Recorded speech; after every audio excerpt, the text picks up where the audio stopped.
যুক্তরাষ্ট্রের president Donald Trump ঘোষিত নতুন শুল্ক কার্যকর হয়েছে আজ মধ্যরাতে। বিশ্বজুড়ে বিভিন্ন দেশের উপর আরোপিত এই শুল্কের ফলে বৈশ্বিক বাণিজ্যে নতুন করে উত্তেজনা ছড়িয়েছে। মধ্যরাত পার হওয়ার কিছু মুহূর্ত আগে ট্রাম্প সামাজিক মাধ্যমে ঘোষণা দেন, মধ্যরাত হয়েছে, এখন থেকে বহু বিলিয়ন ডলারের ট্যারিফ যুক্তরাষ্ট্রে প্রবাহিত হচ্ছে। যদি না দেশটি রাশিয়া থেকে জ্বালানি তেল আমদানি বন্ধ করে, তবে ভারতের উপর আরোপিত ৫০% শুল্ক কার্যকর হবে ২৭ আগস্ট থেকে। দিল্লি এই পদক্ষেপকে অন্যায়, অবিচার এবং অযৌক্তিক বলে নিন্দা জানিয়েছে।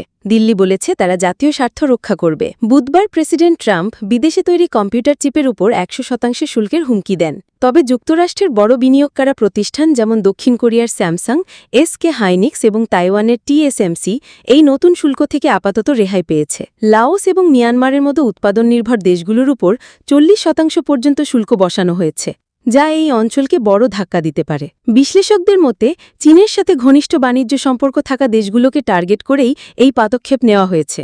যুক্তরাজ্য, জাপানে দক্ষিণ কোরিয়ার মতো কয়েকটি দেশ ইতিমধ্যে ওয়াশিংটনের সাথে সমঝোতার পৌঁছে হুমকিকৃত উচ্চ শুল্ক থেকে কিছুটা রেহাই পেয়েছে।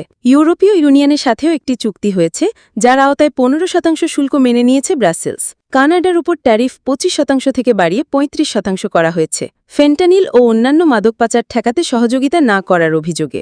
তবে ইউএসএমসিএ চুক্তির কারণে বেশিরভাগ কানাডিয়ান পণ্যই এই শুল্ক থেকে বাদ পড়বে। মেক্সিকোর উপর নতুন শুল্ক আরোপ ৯০ দিনের জন্য স্থগিত রাখা হয়েছে, চলমান আলোচনার পরিপ্রেক্ষিতে। ব্রাজিলের উপরও ৫০% শুল্ক আরোপ করা হয়েছে। ট্রাম্প ব্রাজিলের প্রেসিডেন্ট লুলা ডি সিলভার বিরুদ্ধে অভিযোগ এনেছেন যে তিনি মার্কিন প্রযুক্তি প্রতিষ্ঠানগুলোকে আক্রমণ করছেন এবং সাবেক প্রেসিডেন্ট জাইর বোলসোনারোর বিরুদ্ধে অভ্যুত্থান ষড়যন্ত্র মামলাকে উইচ হান্ট হিসেবে অভিহিত করেছেন।